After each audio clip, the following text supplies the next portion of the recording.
Okay, hello and welcome to today's webinar, The Rise of Black Networking Through Mass Media. This presentation will examine the avenue of networking and communication within Black communities and the building of connective networking and its growth and influence as a new social and economic force, nationally and internationally. Before we get started, I'm going to go through some housekeeping to ensure you can interact with myself and the presenter. Firstly, if you wish to ask the presenter a question, please leave a question in the Q&A box. And we also have a chat feature.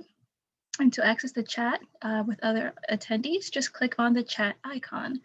I would like to welcome our speaker for today, Ed Johnson, President, Founder of Ed JohnsonAP International, and he's also an adjunct faculty of political science, Rutgers University.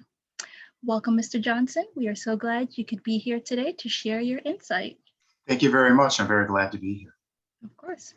Great. Let's get straight into the content. I hand it over to you, Mr. Johnson. Thank you. And I'm going to go ahead and share my screen so we can start the presentation. And if you just give me a second, we'll get this going as quickly as possible. Okay. Okay, so welcome. Once again, my name is Ed Johnson. I'm very glad to be here tonight.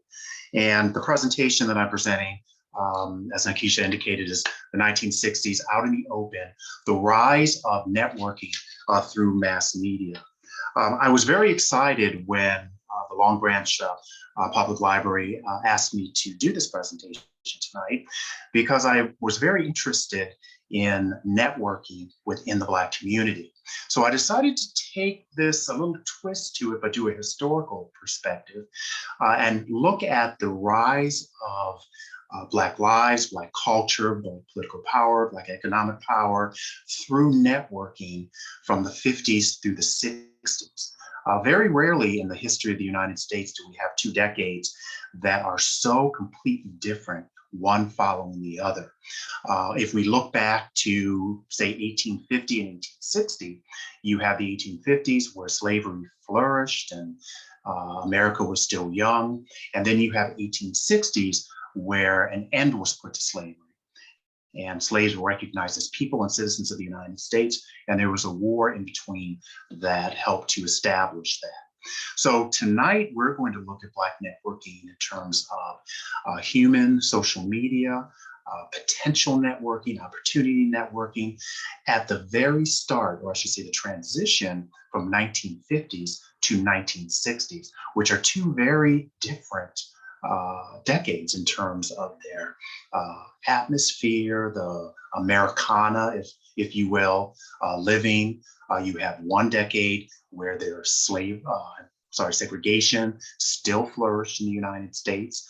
Racial discrimination still flourished. It still does, but that's something we have not wiped out. Yet in the 60s, it's almost like we turned the lights on, where we began to see hope and opportunity. And as Black communities, as Black citizens of the United States, or I should say, being a child of the 60s, I was born in 1962, and the birth certificate that I'm holding here right in front of me that I pulled out for this presentation, I am declared by the state of Michigan and the city of Detroit to be born to John and Denise, one Negro male child. So that is my designation on my birth certificate. So tonight we're going to go ahead and we're going to look at the different opportunities of the 1960s and see just how the difference between the start of this decade and the end of this decade. So I have a couple slides that we're going to go through, and if you have any questions, I'm hoping to get to the end, and then I'd be happy to take any questions and participate in a chat discussion and talk about any of the information I provided or any of the slides that you saw or anything related to that. So I'm going to start off with my mission statement, which I put together, and I'm going to read this and then we're going to go get started. The 1960s proved to be a defining era in America as the Black community began to actively and openly take control of its future through networking and outreach via mass media. The development of Black-owned controlled news broadcasts, TV and radio programming, music and movie entertainment, production, print publications, and civic events began to connect Black communities across the nation. Economic and institutional reprisals against the growth of Black social, economic, and political power continued, even after the historical atrocities committed in Atlanta in 1906, in Tulsa, 1921, and just this past week, we recognized the 100th, I don't want to say anniversary, the 100th 100 years of that atrocity, and of Rosewood in Florida in 1923. Yet the struggle for civil rights, human rights, and freedom to be persisted and could no longer be ignored. This presentation examines networking and communication within the Black community, breaking the stereotypes of being defined by others, the building of connective networking, and the growth and influence as a new social, economic force in the nation and globally. So our conversation and journey tonight is going to take us through, we're going to pay a little bit of tribute to Juneteenth, which is this Saturday. We're going to talk a little bit about legal and social segregation too, and human social media. It's interesting, today we talk about social media, but we're going to look at it in a little different lens tonight. Community-based national presence. We talk about the Black community, Black Americans, but there was a network around this nation without the technology of cell phones and satellites and connectivity that way, but there was still a connection of our communities around the nation that helped us to move forward in one direction. And then the 1960s, a period of both optimism and turmoil, and then how the Black community began to break the barriers that had been placed in its way for over 100 years. Then we'll participate in a discussion and a conversation afterwards. So first, I'd like to pay tribute to Juneteenth, which is taking place this Saturday. And I have to say, we celebrate Juneteenth as the day that General Gordon Granger and Union troops arrived in Galveston, Texas, to announce 2 years late that the slaves were free. And this week, so we're living Juneteenth history this week, as the United States Senate just the other day approved the legislation already passed by the House of Representatives, and it's going to go to the president. And with the stroke of his pen, his signature on the bill, Juneteenth will become the 12th federal holiday honored by the United States government. So we're living history as we're observing history, and Juneteenth celebrations are taking place all week, and especially on Saturday. So the 95 years, Juneteenth happened on June 19th, 1865. Yet for the 95 years that follows, the freedoms afforded in society to live, to prosper, and to enjoy the equal protections under the law continued to arrive late in the Black community. This is an actual newspaper printing, the Houston newspaper, on June 21st, 1865. Major General Gordon Granger was specifically sent by the president to the far reaches of the Republic, of the Union, to announce that the slaves were free. The Emancipation Proclamation was signed January 1st, 1863. And the Emancipation Proclamation was a political tool. It was meant to punish those states that continued in rebellion against the United States. So it was issued, it took effect, it was issued in September 1862, but it took effect in January 1863. And any state that remained in rebellion against the United States would have their slaves freed forevermore. However, that news did not arrive to Galveston, Texas until June 19th, 1865. Now imagine this: Gordon Granger rides into town, a major general from the Union Army, rides in the town and says, "You're free, there you go." Now what do? After 200 some years of bondage here on the American continent, what do? You're just free. Where do you go? If you look at the article, you can see that he clearly states, and he published this to tell the new freed Americans, don't come to the fort, stay where you are. Stay on the plantation. You are now in an employer-employee relationship, and you must collect wages from your employer. So imagine how that went over, an immediate change. It didn't go over too well, but still, the fact that the slaves were free people arriving 2 years late was still great news to rejoice from. So as we continue on in our conversation, I just wanted to give you a little bit of perspective. I pondered over the past week of changing the name from American to just slavery, because as you know, the United States started out as 13 English colonies on the East Coast. We had the Spanish influence coming through Mexico and the West Coast, and we had the French influence throughout the South and the North. But from the first boatload of slaves that arrived in the English colony of Jamestown in 1619, up until 1865, the passage of the 13th Amendment abolishing slavery. Slavery existed on the American continent for 246 years. Following that period, 1865 to 1954, and I chose 1954 because that is the Brown versus Board of Education, which overturned Plessy versus Ferguson and declared separate but equal segregation to be inconsistent with the protections of the US Constitution, and therefore unconstitutional. And then the green era I gave no name.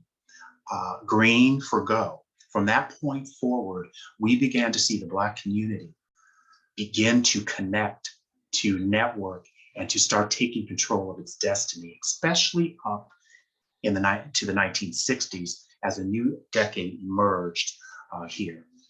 So during that time leading up to the 1960s, I want to sort of set the stage as we get close to the 1960s.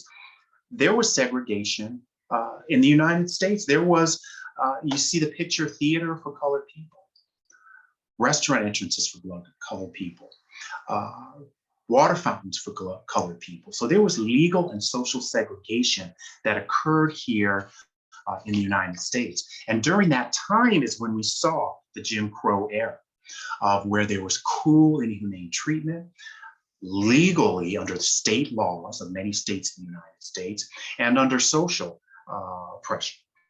I mentioned to you the atrocities that occurred in several cities, and I mean the destruction of blocks, of cities, of people, and of cultures, of the Black culture. The destruction and murder of people under this period.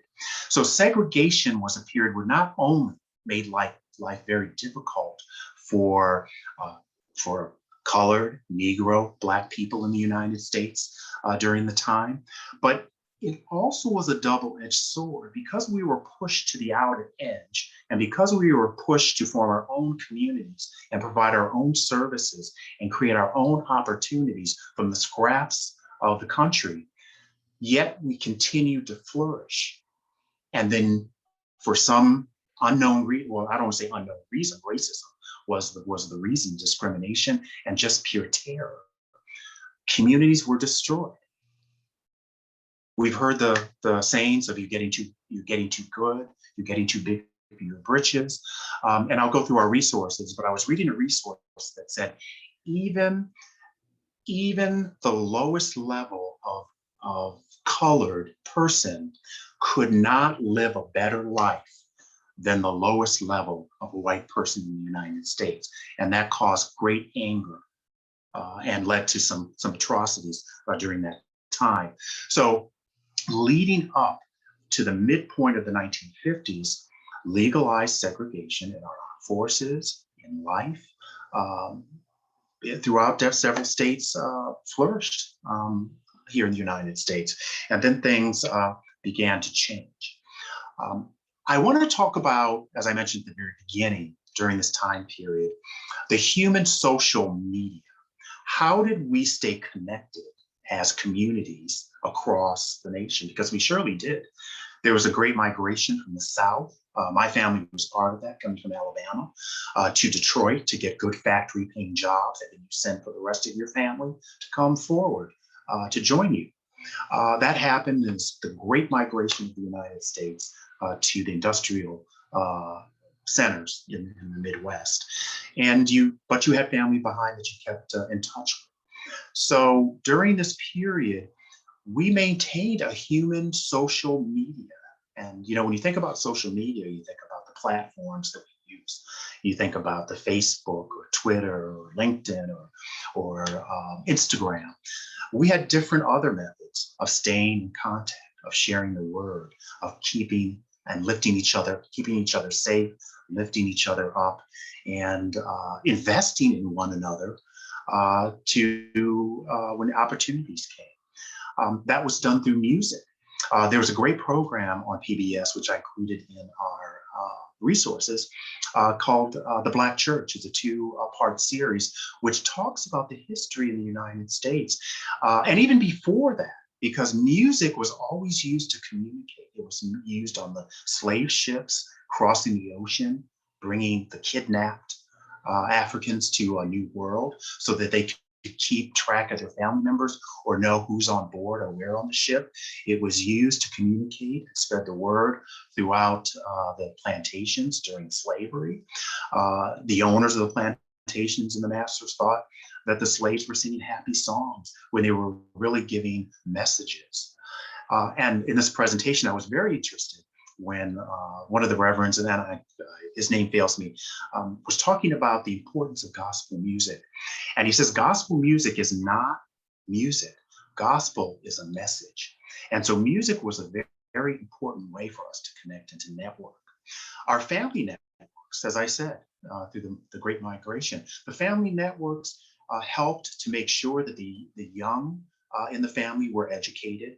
And the purpose of it was to make sure that they had more opportunity and greater opportunities in the future than in the present.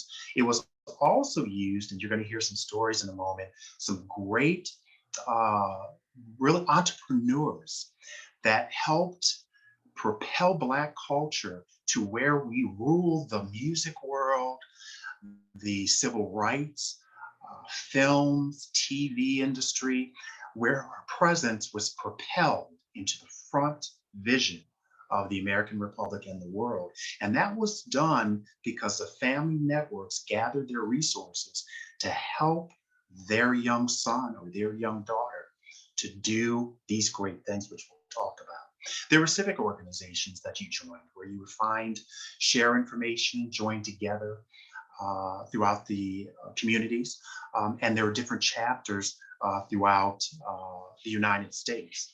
And they kept that network going. And our faith communities, our church communities. During the 1940s and 1950s, the Nation of Islam began to grow.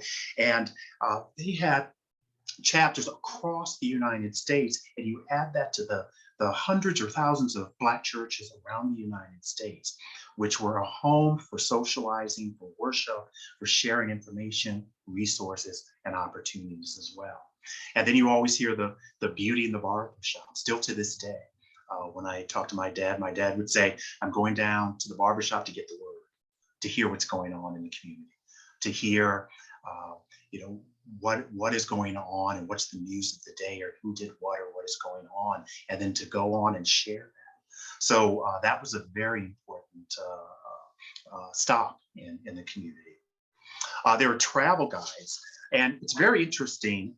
My parents used to talk about a travel guide, which was really quite interesting, that Black people used to use in order to travel the United States during the days of segregation and beyond.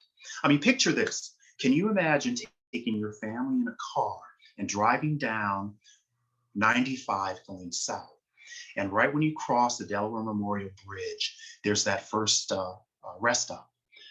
But not knowing whether you're taking your life in your hands by stopping there to use the restroom facilities, to take a rest, to get gas, to stretch your feet.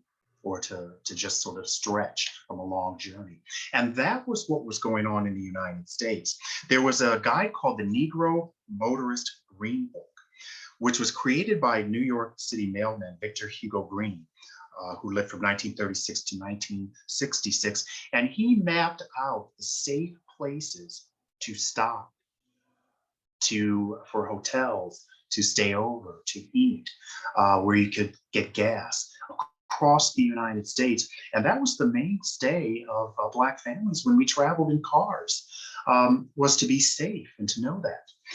And then, we look for our email. Well, there was mail.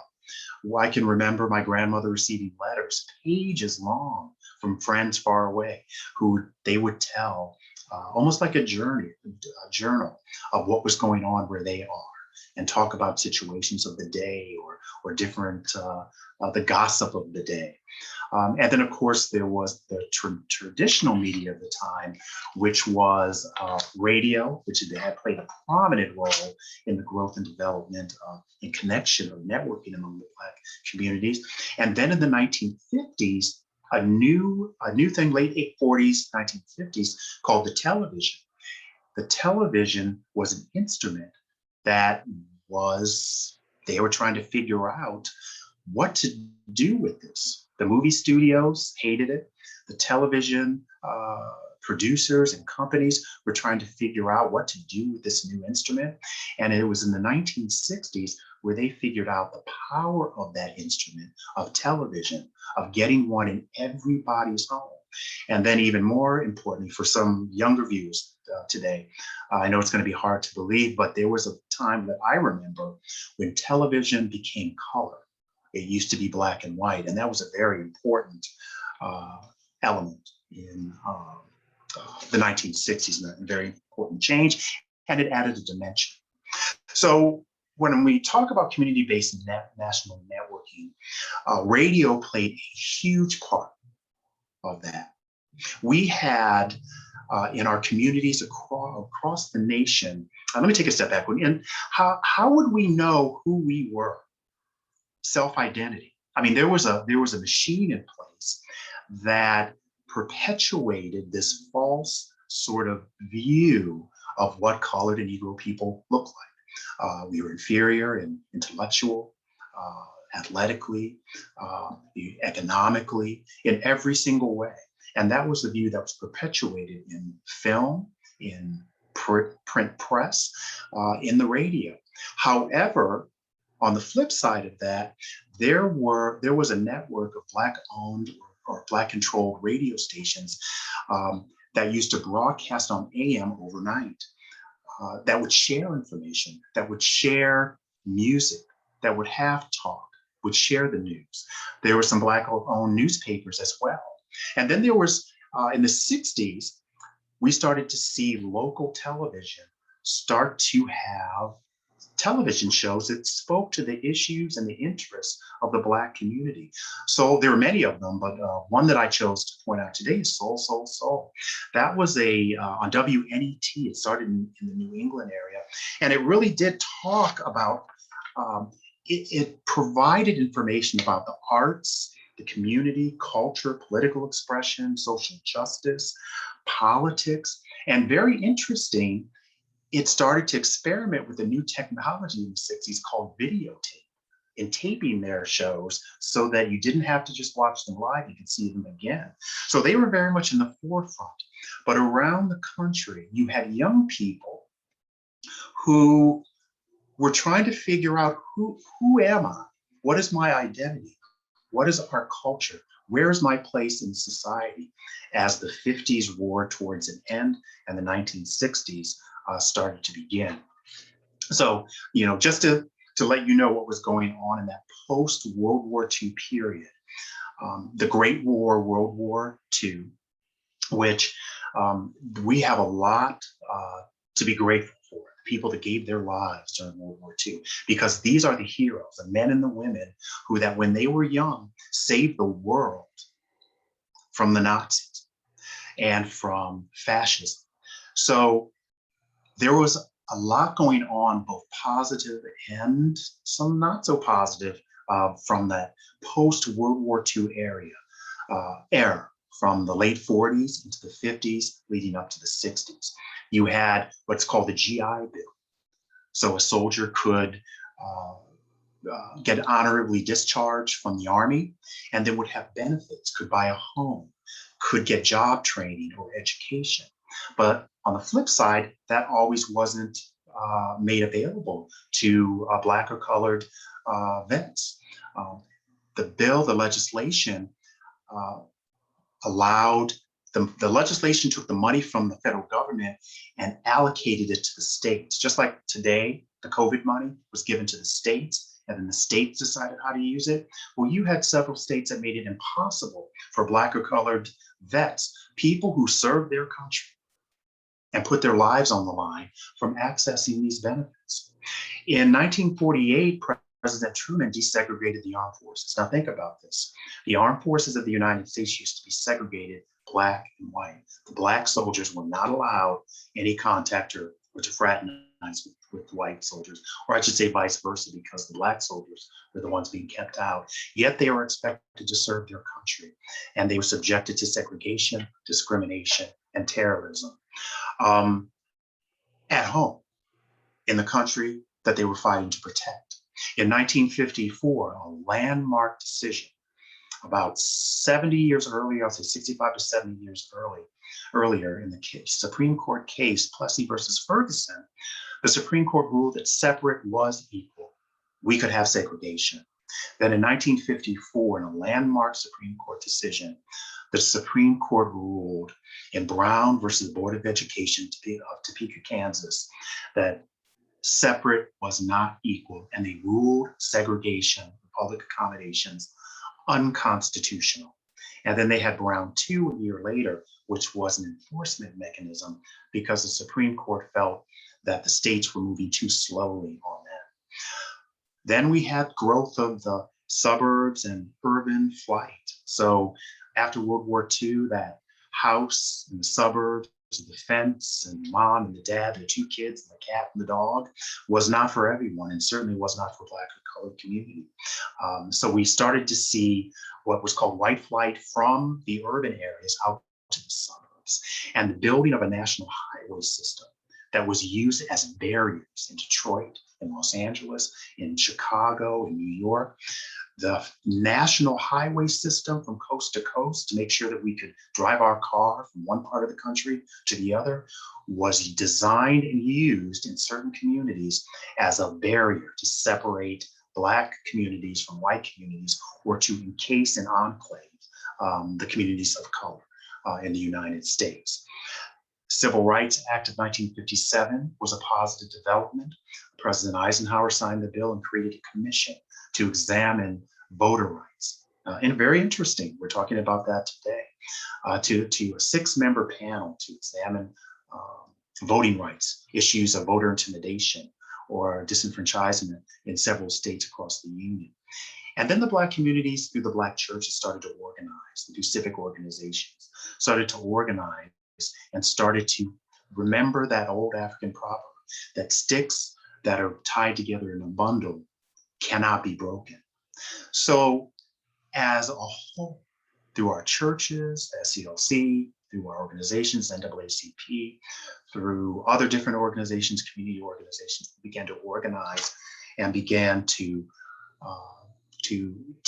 look for and demand civil rights, human rights for each other. And that brings us up to that division, not really a division, transition to the 60s. Now, I've learned this trick. If I really want you to focus on something, to put it in color versus in black and white. So I use that to sort of dramatic effect to show the differences between the 2 eras.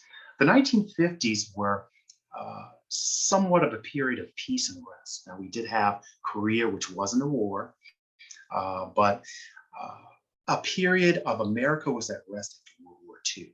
You can see the Black communities represented by sports, but it was a sort of an Americana, a quiet period of rest, as compared to the 60s, where suddenly we started to see opportunity. We celebrated our oldest president to be elected, President Eisenhower, General Eisenhower, who was the Supreme Commander in World War II and led us to victory, was president at the end for 2 terms at the end of the 50s. And he was the oldest president at 70. Now our presidents don't become president until well into their 70s. And then we go over to the 1960s, where there was hope and there was optimism. You see the Kennedy brothers, you see Malcolm X, you see Martin Luther King, you see the Beatles even. The Beatles who arrived wearing suits and ties, walked out of the 60s with the dashikis and peace symbols and long hair. So it was a very sort of opportunity for people to hope and to dream. Civil rights achievements have been made. The Army was desegregated. We started to see some types of glimmer of hope. There was leadership and generational change, as I stated, in the Civil Rights Act of 1960, which extended the 1957 Act, and 1964, which provided for the Civil Rights Act, Voting Rights Act, and equal housing protection, fair housing laws in the United States. You had the March on Washington.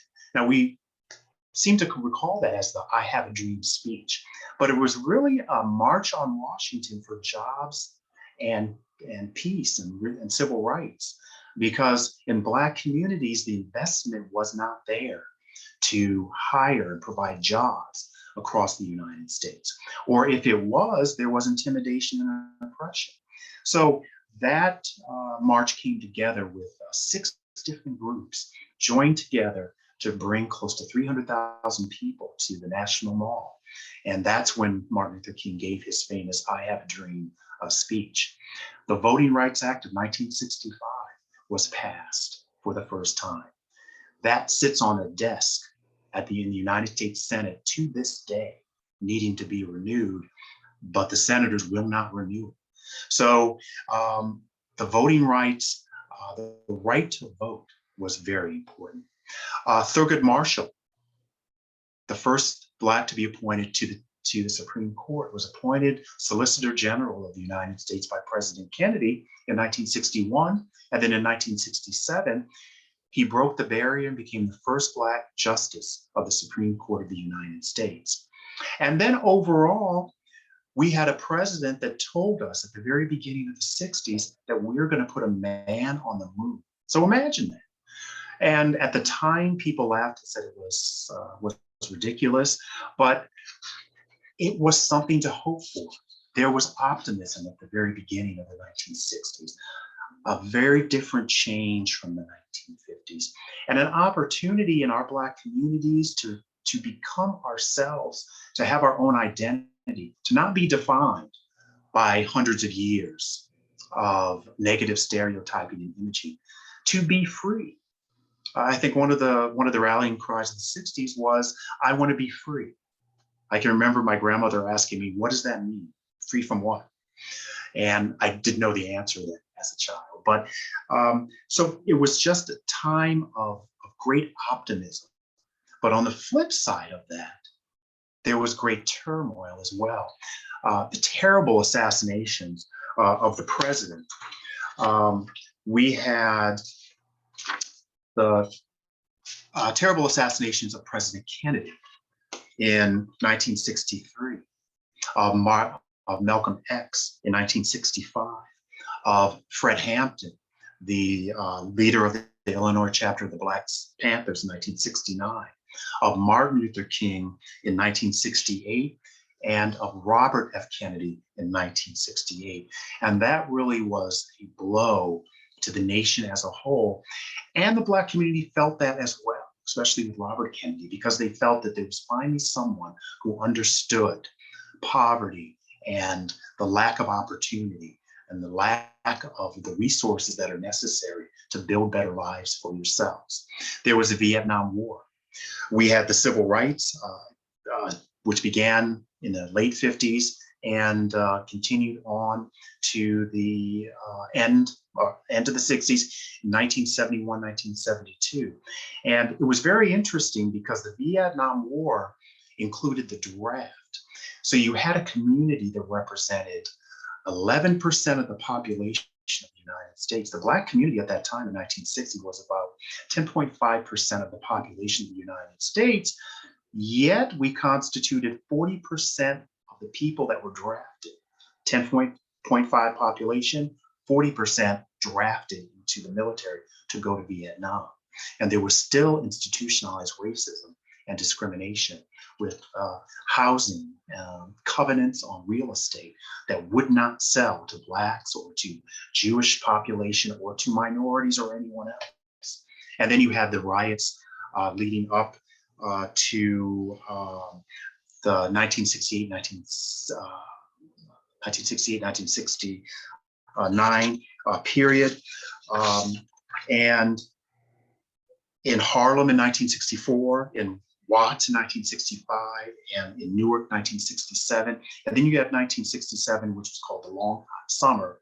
And then you have the riots in 68 after the death of Martin Luther King, where the cities were on fire.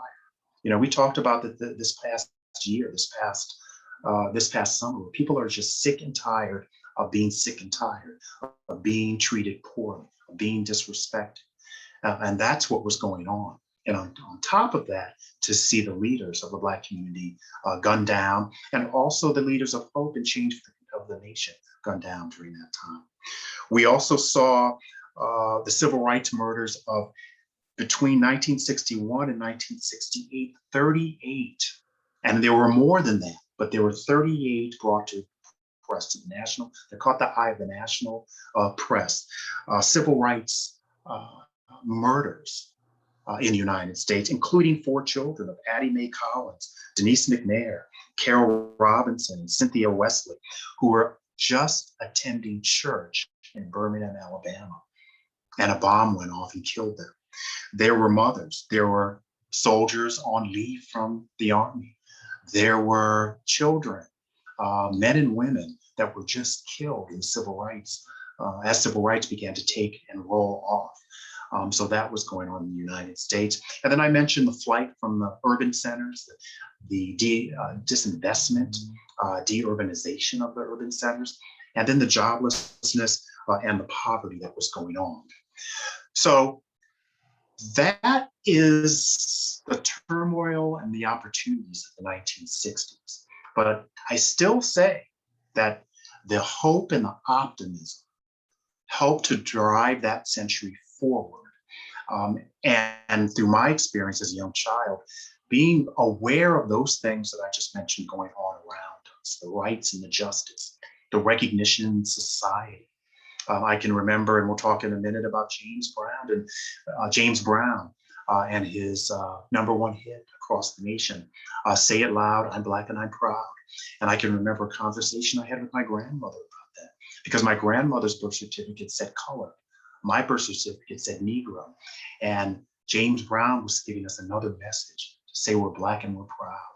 So there was that sense of image and awareness, publications and a presence in the national media that showed a different side of the Black community, of Black Americans, that had not been shown ever, or very rarely, if at all. There was economic and prosperity as well. We saw some entrepreneurs do very well to help build and promote the community, not just nationwide, not just in the community, not just nationwide, but globally as well. And we'll talk about that in a minute. Our politics, and then war and the issues of war and peace. War abroad, but peace in our streets. So there are those questions. So here we are in the 1960s. Community engagement, locally, regionally, nationally, began to take effect. In your top left-hand corner, you see Angela Davis, a civil rights activist, at a rally talking about peace and justice and self-respect and freedom for all people. If you're moving down counterclockwise in the music industry, James Brown, Say It Loud, I'm Black and I'm Proud. In our house, we wore that album out, my 4 brothers and sisters and I, because it was a rallying cry to the Black community to stand up, Be who you are and be proud to be who you are. You have Dr. Johnson at Syracuse University, came to Syracuse, and he founded the first Afro-American Studies program, the Black Studies program, which has grown into a library. He started the program with a small staff and empty bookcase and just a couple of books, and built it into a program with the emphasis on learning and growing, stretching your mind, learning about Black culture, studying our connection to different areas of the world, the African continent, to being proud of yourself. You might be familiar with the Syracuse Eight, which is a story of football players at Syracuse, Black football players at Syracuse University, that, as everywhere else, got separate treatment from the white football players, who got scholarships that if they were injured and could not play anymore, they got to stay in school. The Black players got athletic scholarships. If they got hurt and could not play football, they were out of school. They could not transfer over and go to school. There were issues of medical, of equipment and services and academic support. A takeover of the student building, takeover by the students of the campus administration building that he was involved with. And really helping to lead and to talk about the importance of organizing and being involved in the community. Kwanzaa came to be in the early 60s. I want to say in the mid 60s, where Dr. Maulana Karenga from California State Long Beach in 1966, I want to say invented, but developed the holiday of Kwanzaa, or the principles of Kwanzaa. He studied the different principles of the different tribes and the different countries in Africa. You know, we talk about Africa sometimes as if it's one place, one people, and they all speak the same language. But there's 55 countries in Africa which speak anywhere, and I tried to drill down on this, speak anywhere from 1,200 dialects up to 2,000 different dialects or different languages. So to study the principles of that, and he developed the 7 principles which we celebrate to this day, Kwanzaa, from December 26th to the 1st. Gordon Parks, who was a great photographer, he was the first Black to direct and produce a full-length feature film, The Learning Tree, 1969, which was loosely based on his autobiography of a young man growing up in a segregated and facing discrimination, community and facing discrimination. And he also helped to document the civil rights, the 50s and the 60s, the marches, and not just what the achievements of the civil rights, but to document the atrocities that were taking place, the fire hoses, the dogs that were sicked on the marchers.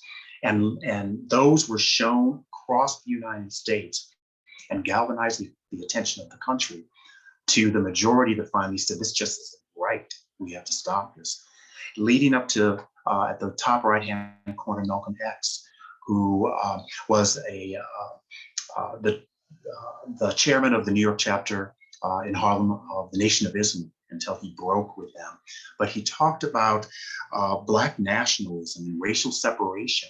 You know, we don't want us around. We will create our own communities. We will create our own power structures. Let us go. And he was assassinated in 1965.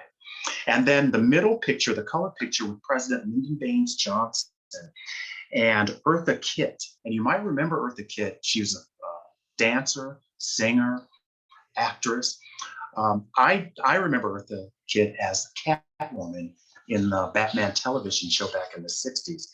And it was a very interesting conversation that she was having with President Johnson at the White House.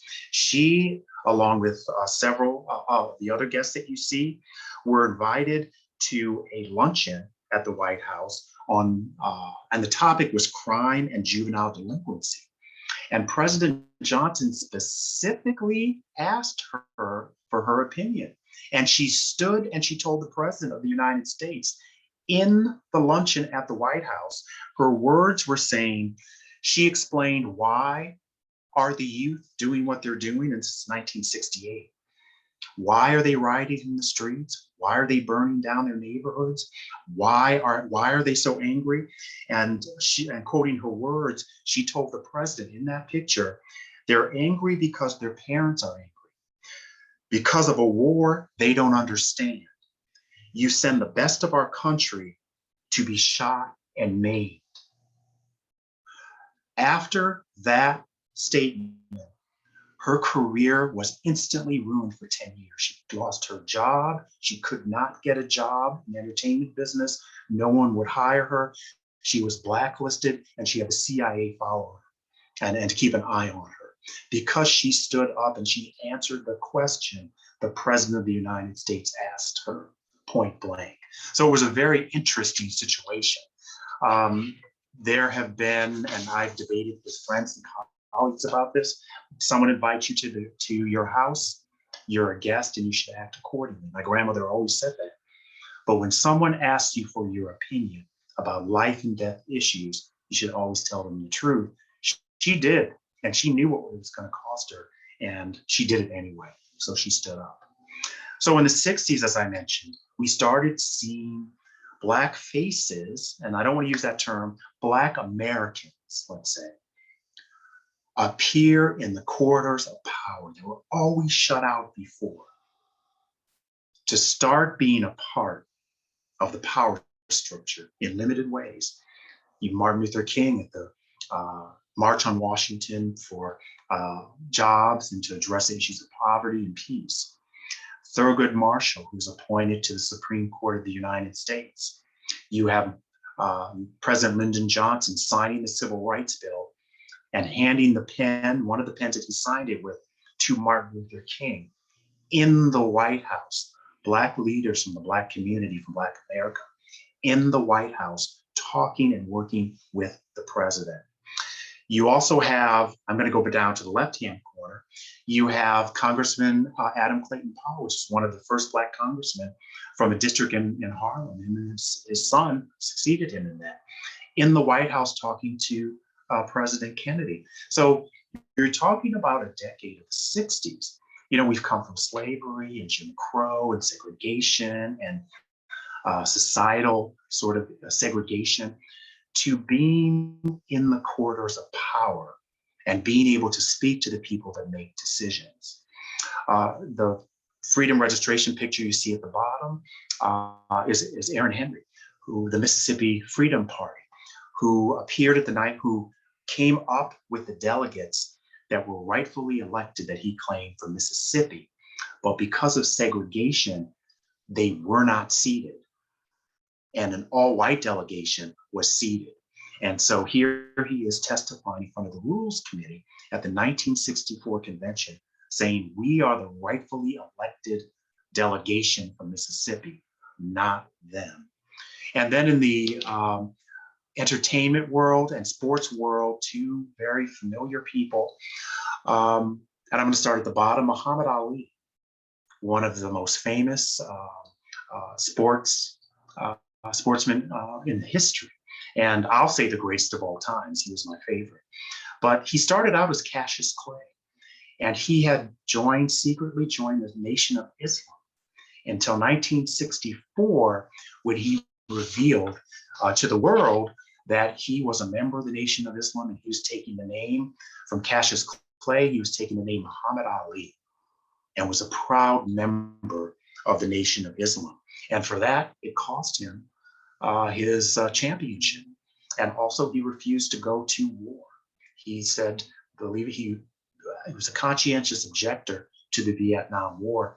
So they stripped him of his championship belt, the World Heavyweight Championship belt, which he would get back time and again.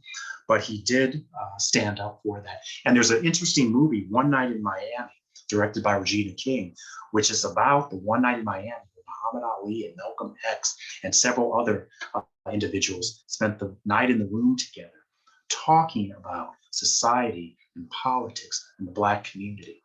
And then up in the right-hand corner is the first Black actor to win an Academy Award, Sidney Poitier, for Lilies in the Field in 1964. And what I want to do is, I'm sorry to duck out of the picture, but and this is very important because never before, well, only one time before, but never before had a Black male been nominated for an Oscar and then receive an Oscar. There was one other Black person that received an Oscar, and that was in 1940, the very first person, Hattie McDaniel, who received an Oscar for the role of Mammy in Gone with the Wind.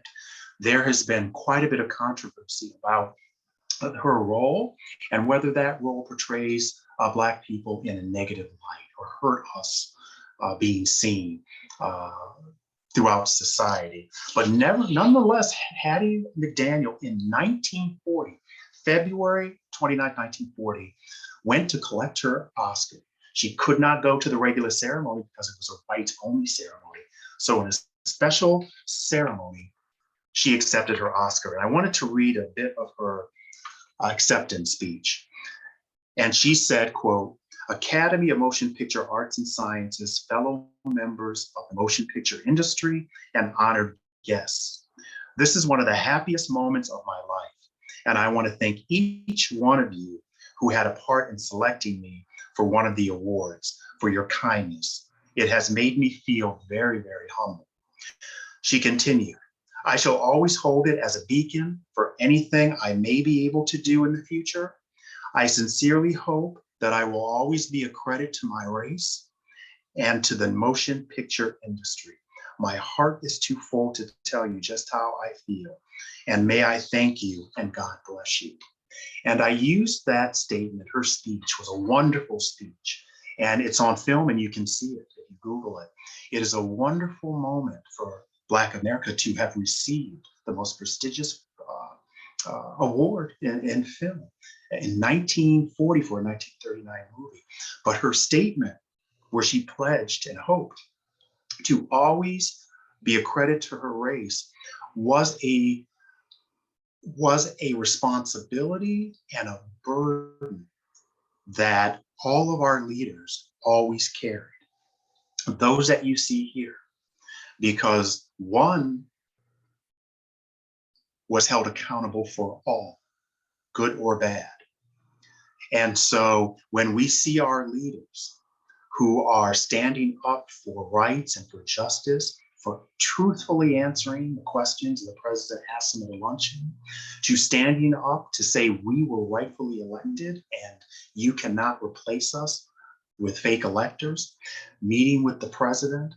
This was a great moment in the 1960s. The networking was really paying off for Black Americans. So the opportunities here were fantastic.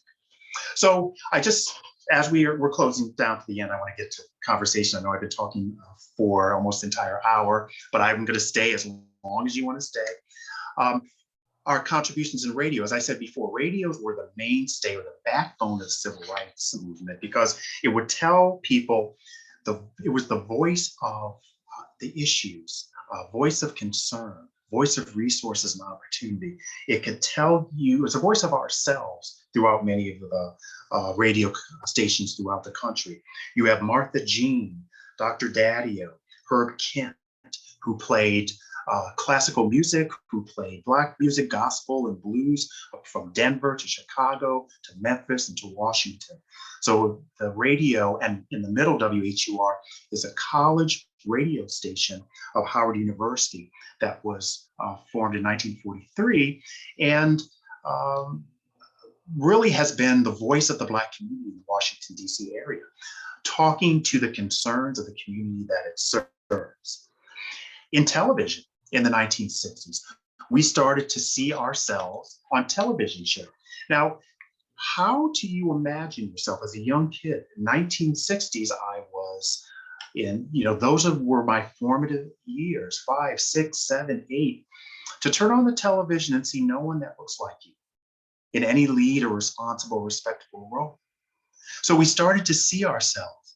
Diane Carroll was the first Black woman to have a lead, to have her own show in 1968 through 1971 called Julia. Bill Cosby, who has fallen on hard times, but in 1965, he was the first Black actor to be a lead of a television show in the homes of millions of Americans around the United States.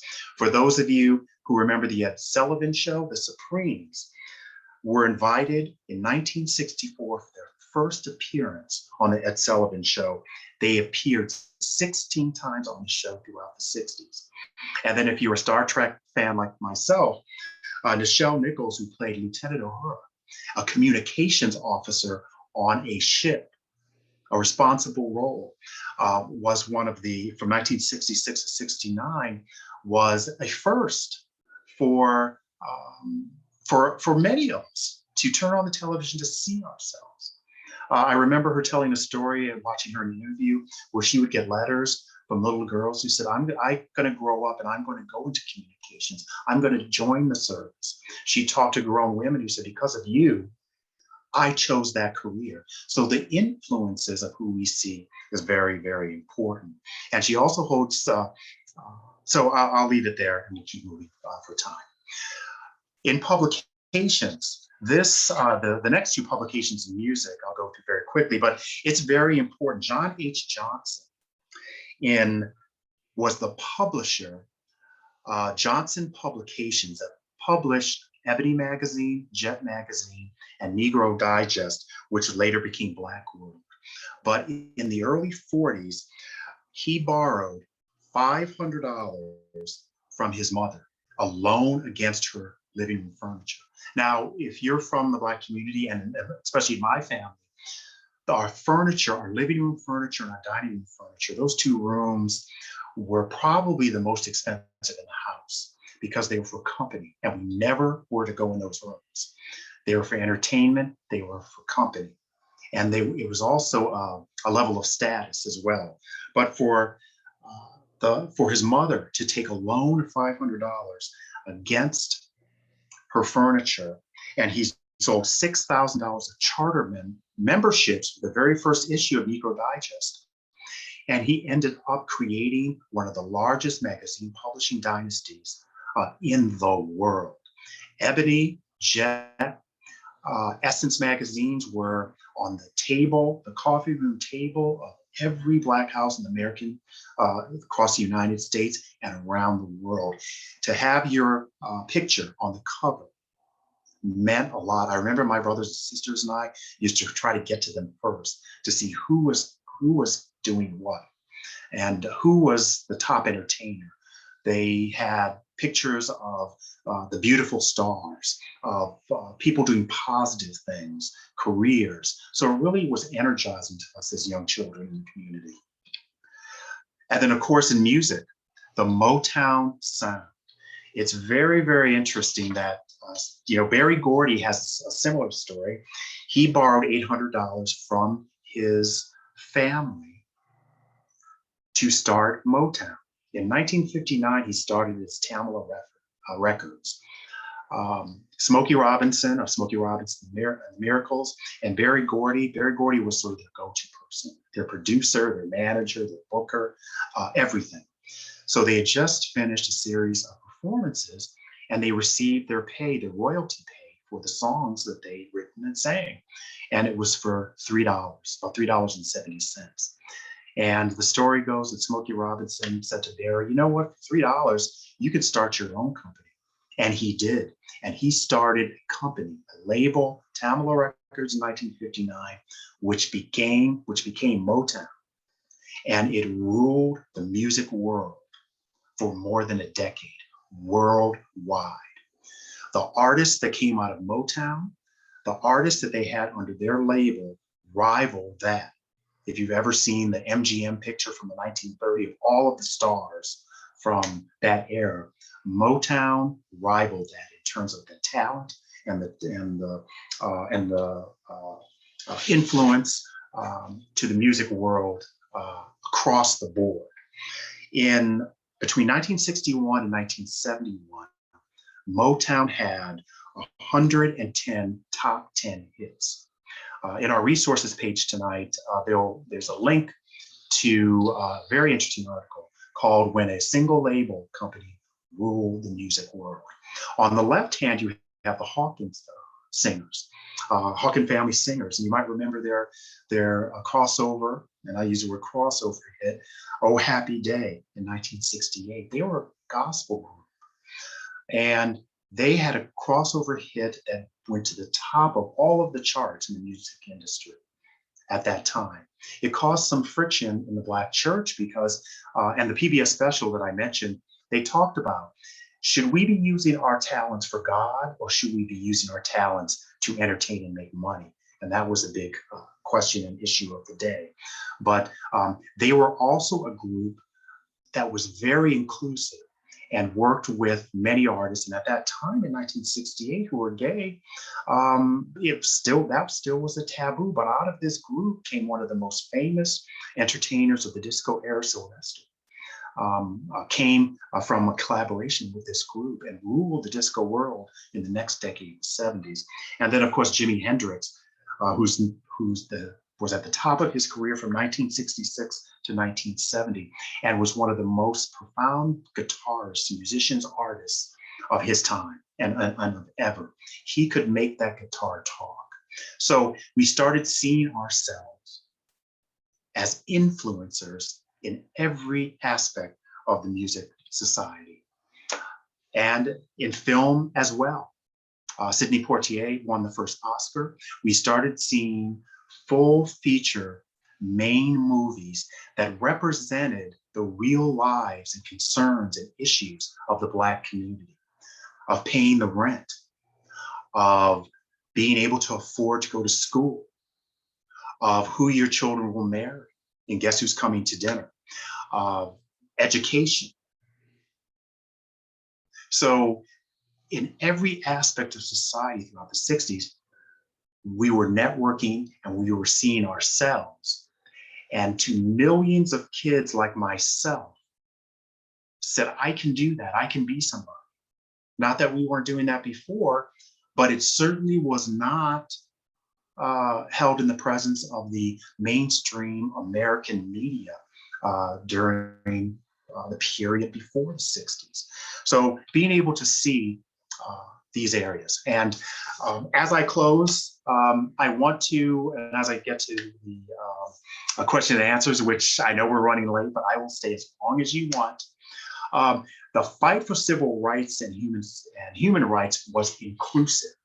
While we think about civil rights as something that was exclusively a Black-white issue, civil rights also encompassed groups like the United Farm Workers Union, Cesar Chavez and Dolores Huerta, who were the leaders. They formed the United Farm Workers that spoke to migrant farm workers, the Hispanic community that was not being paid, that was working in deplorable working conditions, that lived in poverty, yet their employers were keeping all of the profit and making profits off of them.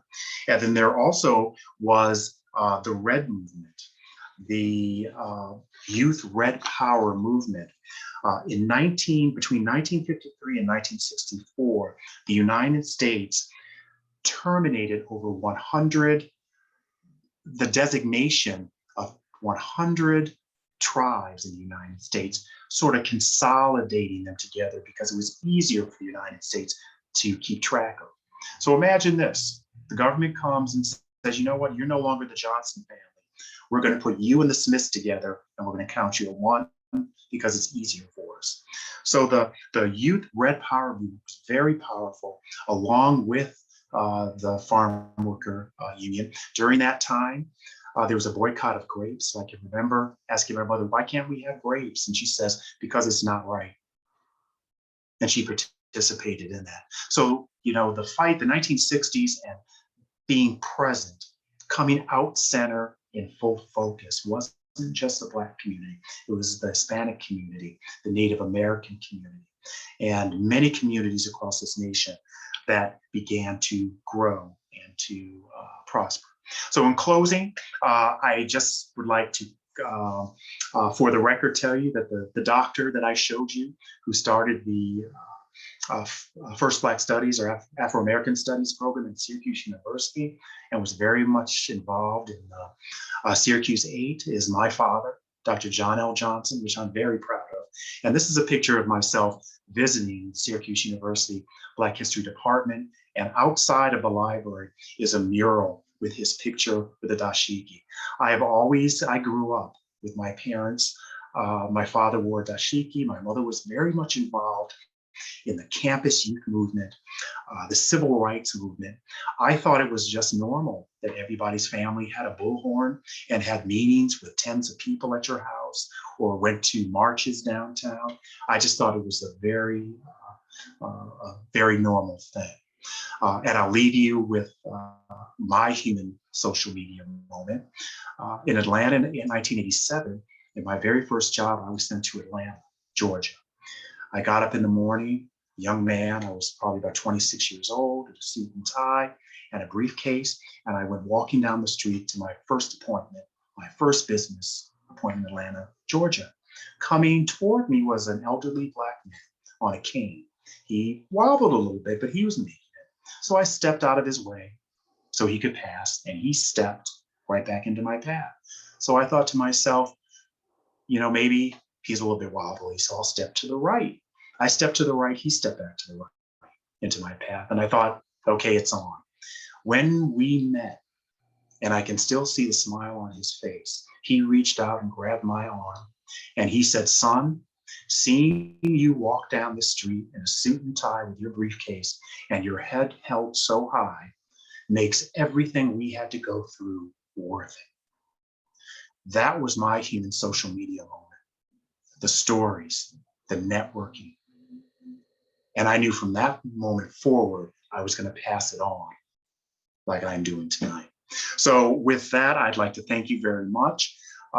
If you'd like a copy of this, and I believe it's being recorded, there are some resources online and print.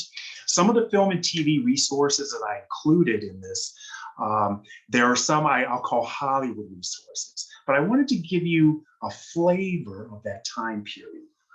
The Irishman, that movie's going to be longer than my presentation. The Godfather of Harlem, Lovecraft Country, The Watchmen. So those are a little bit dramatic with the facts, but excellent movies. Judas and the Black Messiah, which I just watched in the last month, and The Black Church, This Is Our Story on PBS. So I'd like to thank the Long Branch Library for this opportunity, and I hope that you found this opportunity to be informative and enjoyable. And so with that, I am going to stop sharing, if I can do that, and take any questions or any issue or anything you'd like to talk about. And Akeisha, thank you very much for being patient with me. No problem. Once that roll started, it wasn't going to stop. Well, I must say it was a wonderful presentation, and I appreciate all of the information that you gave us today. Thank you very much. Of course. And is there any questions or any chat that anyone has? No questions, just a thank you so much. Okay. For this presentation. And this is taped, so you'll be able to show it again if people want to see it? Yes, that is correct. It'll be found on our YouTube page. Great. I'm going to have to watch it myself, even though I hate to watch myself. But this was really enjoyable. And to talk about a time, as I said, that I can remember some of these things going on around me. As a child, you just want to ride your bike and play. Right. But when you think back, you can remember that these things were going on. When we think about history, a lot has happened over the past 40, 50 years, and there's a lot more to go. So I encourage everyone to take advantage of celebrating Juneteenth, before the president, once the president signs it, our new federal holiday, and really, think about Juneteenth and think about that one moment when the slaves in Galveston, Texas, 2 years later, were told that you're free. I always try to imagine what that feeling should have been like. Right. So thank you very much. course. Thank you, and have a great evening. Thank you. Take care. Bye-bye now.